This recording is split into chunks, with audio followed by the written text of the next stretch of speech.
Hello dear student, आप सभी का एक बार फिर स्वागत करते हैं अपने इस यूट्यूब चैनल पे। तो आज के इस वीडियो हम लोग क्लास 10th विज्ञान के लिए 2025 एग्जाम के लिए मोस्ट इम्पोर्टेंट एक नियम को करने वाले हैं।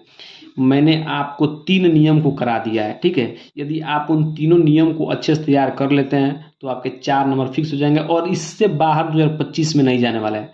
मैंने फ्लेमिंग के बाएं हाथ का नियम इस वीडियो में करा दूंगा। इसके पीछे मैंने फ्लेमिंग के दाएं हाथ का नियम को करा दिया है। फिर मैक्सवेल के दाएं हाथ के नियम को करा दिया है। यदि आप इन तीनों नियम को अच्छे से तैयार कर लेते हैं तो आपके 4 नंबर फिक्स हो जाएंगे और इससे बाहर इस चैप्टर से प्रश्न नहीं जाएगा, ठीक है। तो 4 नंबर आपका मात्र 5 मिनट के वीडियो में फिक्स होने वाला है, ठीक है। और मैं ये भी बता दे रहा हूँ कि प्रश्न आपको किस तरह से आएगा, इसको मैं अंत में बताऊंगा कि ये प्रश्न आपके एग्जाम में किस तरह पूछेगा, ठीक है। तो चलिए वीडियो को स्टार्ट करते हैं। यदि आप मेरे वीडियो को पहली बार देख रहे हैं तो वीडियो को लाइक कीजिएगा और चैनल को सब्सक्राइब जरूर कीजिएगा बाबू, और सपोर्ट बिल्कुल कीजिएगा। मैं आपको बता देता हूं कि इस चैनल के माध्यम से 2025 एग्जाम के लिए क्लास 10 के सभी सब्जेक्ट की तैयारी चैप्टर वाइज चल रही है। जाकर आपके चैनल में प्लेलिस्ट बना हुआ है, जाकर जरूर देख लीजिए एक बार, ठीक है। चलिए आपको क्या करना है कि फ्लेमिंग के बाएं हाथ के नियम को आज ही लिखना है और याद करना है, ठीक ना। फ्लेमिंग के बाएं हाथ का नियम क्या होता है, ध्यान समझिएगा। कह रहा है कि इस नियम के अनुसार, किस नियम के अनुसार, फ्लेमिंग के नियम के अनुसार, यदि हम अपने बाएं हाथ, देखिए बाएं हाथ का नियम है तो बाएं हाथ ही लेना है, ठीक ना। बाएं हाथ की अंगूठा क्या हो गया, ये अंगूठा हो गया। तर्जनी, तर्जनी कौन है, ये वाला तर्जनी होता है। फिर मध्यमा मतलब बीच वाला, ठीक ना। किसको लेना है, अंगूठा को लेना है, तर्जनी को लेना है और मध्यमा को लेना है, ठीक ना। इस प्रकार फैलाएं, तीनों को इस प्रकार फैलाना है बाबू, ठीक ना, कि तीनों परस्पर क्या हो, लंबवत रहे। तीनों क्या रहे, लंबवत रहे, ठीक ना। इस स्थिति में जो तर्जनी है, तर्जनी क्या होता है, तर्जनी ए वाला, ठीक ना।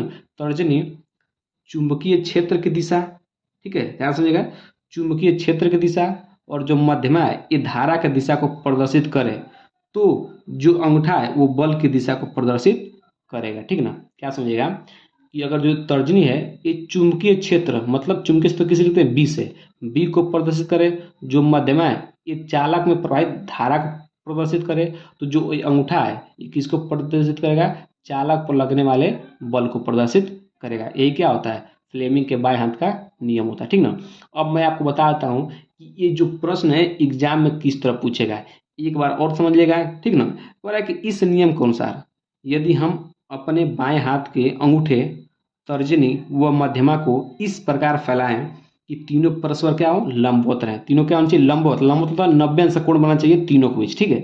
तो इस स्थिति में जो तर्जनी है, कौन वाला तर्जनी, ये वाला तर्जनी चुंबकीय क्षेत्र की दिशा को प्रदर्शित करेगा, मध्यमा धारा की दिशा को प्रदर्शित करेगा, तो जो अंगूठा है ये बल की दिशा क्या करेगा, प्रदर्शित करेगा, ठीक ना। ये आपको क्या रहा, नियम रहा, ठीक है। अब आपको मैं बताता हूँ कि ये 2025 में किस तरह पूछेगा, ठीक ना। 2025 में किस तरह पूछेगा, देखिए कैसे पूछेगा। या तो बोल देगा डायरेक्ट कि फ्लेमिंग के बाएं हाथ के नियम को स्पष्ट कीजिए, डायरेक्ट बोल देगा, ठीक ना, कि फ्लेमिंग के बाएं हाथ का नियम लिखिए, ठीक। या बोल देगा कि किसी चालक पर लगने वाली बल की दिशा, किसकी दिशा, बल की दिशा ज्ञात करने के लिए किस नियम का प्रयोग करते हैं। देखिएगा, बल की दिशा ज्ञात करने के लिए फ्लेमिंग के बाएं हाथ के नियम का प्रयोग करते हैं, किसका, बाएं हाथ के नियम का, ठीक है। और धारा की दिशा ज्ञात करने के लिए, धारा की दिशा ज्ञात करने के लिए दाएं हाथ के नियम का प्रयोग करते हैं। तो जब भी देखिए ब से बाएं तो ब से बल, ब से बाएं तो ब से बल, मतलब बाएं हाथ से हम बल की दिशा ज्ञात करते हैं और दाएं से धारा की दिशा ज्ञात करते हैं, ठीक है। तो आपको ये 2 चीज याद रखना है, ठीक है।